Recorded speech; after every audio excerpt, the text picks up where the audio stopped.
Reflection. तो ray optics and optical instrument में सबसे पहला जो टॉपिक है हमारा वो है रिफ्लेक्शन। देन उसके बाद हम लोग क्या पढ़ेंगे, रिफ्रैक्शन पढ़ेंगे। रिफ्लेक्शन का सबसे बेसिक ये पता है, किसी भी पॉलिश्ड सरफेस या स्मूथ सरफेस पे कोई भी लाइट में इंसिडेंट करता हूं तो नॉर्मल से जितना एंगल बनाता है उतना ही रिफ्रैक्शन से बनाता है। ठीक है, तो पहला लॉ क्या होता है, क्लास 10th में पढ़ाया गया होगा। पहला लॉ ये बोलता है angle of incidence I is equal to angle of reflection. सबसे पहला सवाल यही मन में आना चाहिए, सर ऐसा क्यों है। ठीक है, जब तुम लोग वेव ऑप्टिक्स पढ़ोगे, अगला जो चैप्टर है वहां पे आता है हाइगन्स प्रिंसिपल। ठीक है, हाइगन प्रिंसिपल से हम लोग क्या करते हैं, इस चीज को दिखा सकते हैं कि एंगल आई एंगल आर के बराबर होता है। लेकिन अब तुम्हारे दिमाग में आएगा, सर अभी तो हम लोगों ने वेव नेचर पढ़ा ही नहीं है, तो बिना वेव नेचर पढ़े कैसे हम प्रूव करेंगे एंगल आई एंगल आर के बराबर है। तो इसको पहले समझ लेते हैं, फिर बाद में ये सब बनाना। पहले समझो जरा, मैं यहाँ पर एक रफली फिगर बना करके समझा रहा हूँ। सपोज करो यहाँ से लाइट रे आई है एंगल आई पर, और ये नॉर्मल है हमारा, और यहाँ से एंगल ऑफ ये रिफ्रैक्टेड रे है, ये रिफ्लेक्टेड रे है आर, एंगल बना रहा है आई एंगल बना रहा है। इसको थोड़ा छोटा डिस्टेंस पर रखते हैं, इसको थोड़ा सा बड़ा डिस्टेंस पर रख रहा हूँ मैं। ठीक है ना, इसका डिस्टेंस मैंने ज्यादा माना है, इसका डिस्टेंस मैंने कम माना है। बात मत करो यार, जल्दी बैठो। सही है, और मैं ये मान लेता हूं कि दोनों दोनों के बीच में, यहां से लेकर के यहां के बीच में मैं मान लेता हूं डिस्टेंस कितना है, डी है सर। और यहां से लेकर के यहां तक का जो डिस्टेंस है उसको मैं एक्स मान लेता हूं, और यहां से लेकर के यहां के डिस्टेंस को मैं डी माइनस एक्स मान लेता हूं। कोई दिक्कत है यहां तक, कोई दिक्कत है बताओ, कोई दिक्कत है इसमें। ठीक है, यहां तक बात समझ में आ जाती है हमको।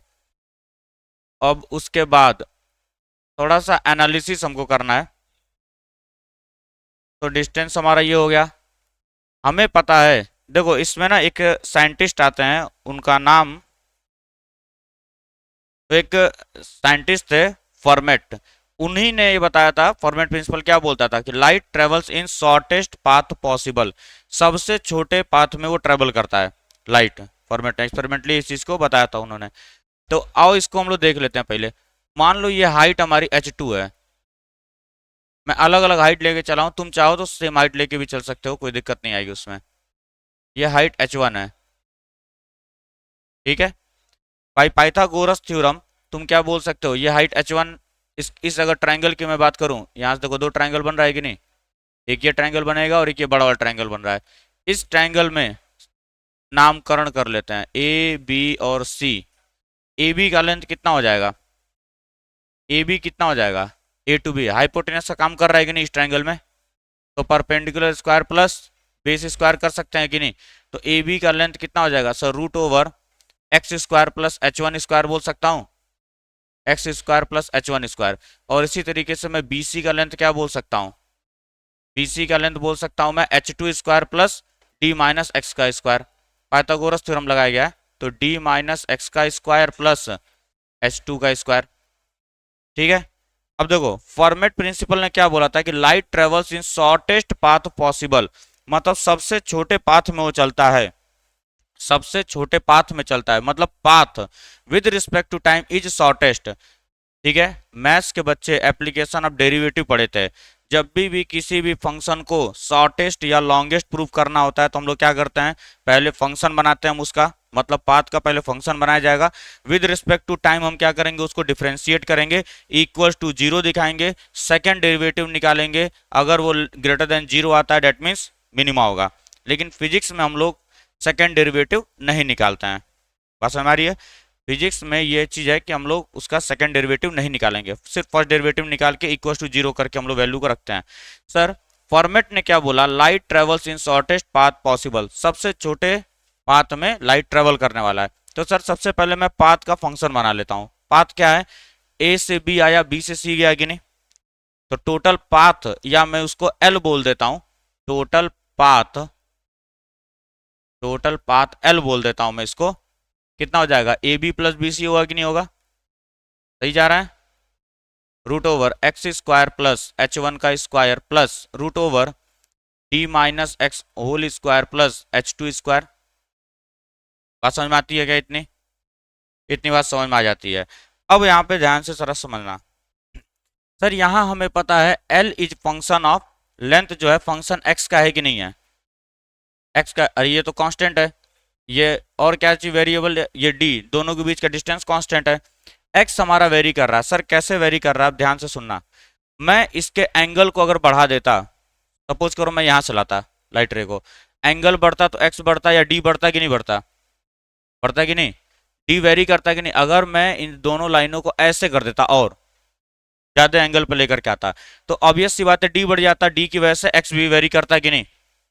तो मैं d को अभी कांस्टेंट मान के चल रहा हूँ, टोटल डिस्टेंस है क्योंकि वो, मैं उसको तोड़ करके x को वेरी करवा रहा हूँ।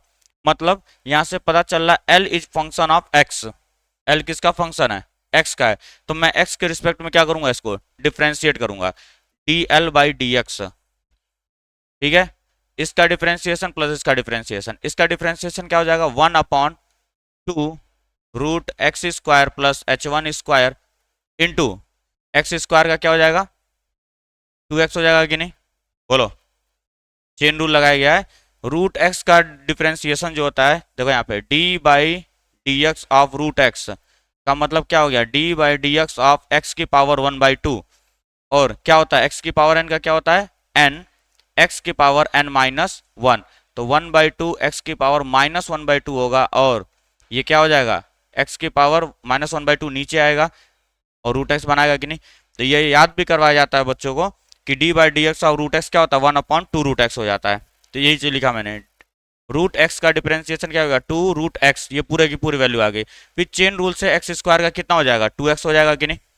आगे बढ़ो, प्लस सिमिलरली इसका भी क्या हो जाएगा? 2 रूट डी माइनस एक्स का square plus H two square. उसके बाद से डी माइनस एक्स का होल स्क्वायर का क्या होगा? 2 डी माइनस एक्स, फिर से माइनस एक्स का कितना होगा? -1। तो यहाँ माइनस कर दूं, कोई दिक्कत? नेक्स्ट स्टेप क्या बोलता है हमारा? नेक्स्ट स्टेप में क्या बोला जाता था? D L by D X is equal to 0 बोला जाता था कि नहीं? मतलब इस पूरी वैल्यू को 0 के बराबर दिखा दो। 2 से 2 कट गया, यहाँ से 2 से 2 कट गया। तो सर अगर मैं इसको 0 के बराबर शो करता हूँ तो ये उधर चला जाएगा कि नहीं चला जाएगा? तो क्या हो जाएगा हमारा? x अपॉन में root X square plus H one square is equal to D minus X upon में रूट डी माइनस एक्स का square plus H two square हो जाएगा। कोई दिक्कत है यहाँ तक? भाग करके ट्राइंगल में चलो जरा, तो x upon root X square plus H one square क्या दिखा रहा है? x अपॉन में रूट दिस, इस एंगल के लिए परपेंडिकुलर और ये हाइपोटेनस है कि नहीं है? इस एंगल के लिए परपेंडिकुलर या हाइपोटेनस है कि नहीं है? तो क्या मैं बोल सकता हूं इसको साइन आई बोला जा सकता है? इज इक्वल टू, इसके लिए आओ, साइन आर को क्या लिख सकता हूं मैं? परपेंडिकुलर अपॉन हाइपोटेनस लिख सकता हूं कि नहीं? ये परपेंडिकुलर हमारा डी माइनस एक्स है और हाइपोटेनस कितना है? ये है कि नहीं है? तो ये भी वही चीज लिखा गया कि नहीं? Perpendicular upon hypotenuse. तो मैं इसको क्या लिख सकता हूँ? Sine R. और बाबू यही आधार भी था स्नेल्स लॉ का, इसीलिए वहां साइन का फंक्शन लिया जाता है। साइन का ही फंक्शन क्यों लिया जाता है? क्योंकि यही आधार था वहां पे। ठीक है, यहीं से हमको पता चला था कि साइन आता है। तो सर जब मैं इसको सॉल्व करूंगा, पढ़े हैं मैथ्स में, अगर साइन आई साइन आर के बराबर है, डेट मीन्स आई बराबर आर है। तो बात समझ में आती है क्या कि कैसे एंगल आई एंगल आर के बराबर हो जाता है? ये बात समझ में आती है? तुमसे ये प्रूफ कहीं नहीं पूछा जाएगा, but being a science student तुम्हें ये बात पता होनी चाहिए कि एंगल आई एंगल आर के बराबर क्यों होता है। ठीक है, इसने वहाँ हाइगन प्रिंसिपल्स तो हम प्रूव करेंगे ही करेंगे, हाइगन वेव थ्योरी जब पढ़ेंगे हम लोग तो वहां हम लोग प्रूव करेंगे। और तुमसे कोई पूछे स्नेल्स लॉ में साइन ही क्यों लिया गया था? अरे आई पढ़ते हैं ना, क्या पढ़ते हैं? Sine i mu sine i r पढ़ते हो ना? म्यू, म्यू साइन कांस्टेंट होता है, mu into sine theta constant होता है। Mu one sine r is equal to mu two sine, जो भी पढ़ते हो, mu one sine i is equal to mu two sine r, ये पढ़ाया जाता है। म्यू साइन थीटा पढ़े हो क्लास 10th में। स्नेल्स लॉ, स्नेल्स लॉ क्या बोलता था? Mu one sine i is equal to mu two sine r. जहाँ पे ये रिफ्रैक्टिव इंडेक्स बताता है, तो साइन ही क्यों लिया जाता है? क्योंकि यहाँ से हमको ये बात पता चली थी कि सर साइन आता है वहां पे। यहाँ पर अगर तुम इसको इधर खींच के लाओगे sine i by sine r की वैल्यू क्या हो जाएगी 1, मीन्स एक कांस्टेंट आ रहा है, कांस्टेंट आ रहा है। उसी कांस्टेंट को बाद में बोला गया था रिफ्रैक्टिव इंडेक्स, जब मीडियम चेंज हो जाता है हमारा, जब मीडियम चेंज होता है यहीं से आधार बनाता है ये। तो इस बात को अपने दिमाग में बिठा कर रखेंगे कि एंगल आई एंगल आर के बराबर होता क्यों है। इतना तो पता था एंगल बराबर होता है, लेकिन क्यों होता है उसका यहाँ पे प्रूफ बता दिया गया है। तो एक काम कर लो, इसको साइड में कहीं लिख लेना, लॉज ऑफ रिफ्लेक्शन। तो हमने अभी देख लिया एंगल आई एंगल आर के बराबर होता है। सबसे पहला नियम रिफ्लेक्शन का, सबसे पहला नियम होता है कि angle of incidence angle of refraction के बराबर होगा। और एक बात ध्यान से सुन लो, अभी अभी मैंने प्रूव किया इस बात को कि जो एंगल ऑफ इंसिडेंस और रिफ्लेक्शन जो बनता है वो नॉर्मल से लिया जाता है। अब तुम्हारे दिमाग में ये नहीं आना चाहिए कंफ्यूजन कि सर ये क्यों नहीं बराबर आप करते हैं, क्योंकि मैंने ऑलरेडी प्रूव करके तुमको दिखाया है। यहाँ पर साइन आई लिया था तो वहाँ से मैंने मैथमेटिकली उसको प्रूव किया है। तो तुम्हारे दिमाग में ये बात नहीं आनी चाहिए कि सर एंगल आई नॉर्मल से क्यों लेते हैं, हॉरिजॉन्टल से क्यों नहीं लेते हैं, क्योंकि बचपन से हम लोग हॉरिजॉन्टल प्लेन से एंगल को मेजर करते हैं। अरे पता है कि नहीं, बचपन से हम हॉरिजॉन्टल प्लेन से एंगल आई को लेते थे, लेकिन यहाँ पे हमने किससे लिया है, नॉर्मल से लिया है। क्यों लिया है, क्योंकि मैंने प्रूव किया है, तो उसकी वजह से आया वो, उसकी वजह से आया है वो। बात समझ में आती है क्या। दूसरा नियम क्या बोलता है कि जो इंसिडेंट रे है, रिफ्लेक्टेड रे है, नॉर्मल जो है, वो सब एक ही प्लेन में आएंगे। प्लेन का मतलब क्या हुआ, एक कागज का टुकड़ा है। क्या मैंने इन तीनों लाइनों को बना पाया हूं कि नहीं अच्छे से। जैसे मान लो ये कोई प्लेन है हमारे पास, ये कोई प्लेन है, ऐसे आया इंसिडेंट रे, टच करता हुआ आ रहा है, नॉर्मल भी टच करता हुआ है कि नहीं, और रिफ्लेक्टेड रे भी टच करता हुआ जा रहा है कि नहीं जा रहा है। मतलब तीनों के तीनों लाइंस जो बनाई जा रही हैं वो इस कागज के टुकड़े को टच कर रहा है, और इसी कागज को हम लोग प्लेन बोलते हैं, इसी कागज को ही प्लेन बोला जाता है। That means incident ray, reflected ray and normal all lie in same plane, same plane में लाई करते हैं ये लोग। ठीक है, ये हमारा सेकंड रूल होता है, सेकंड लॉ होता है।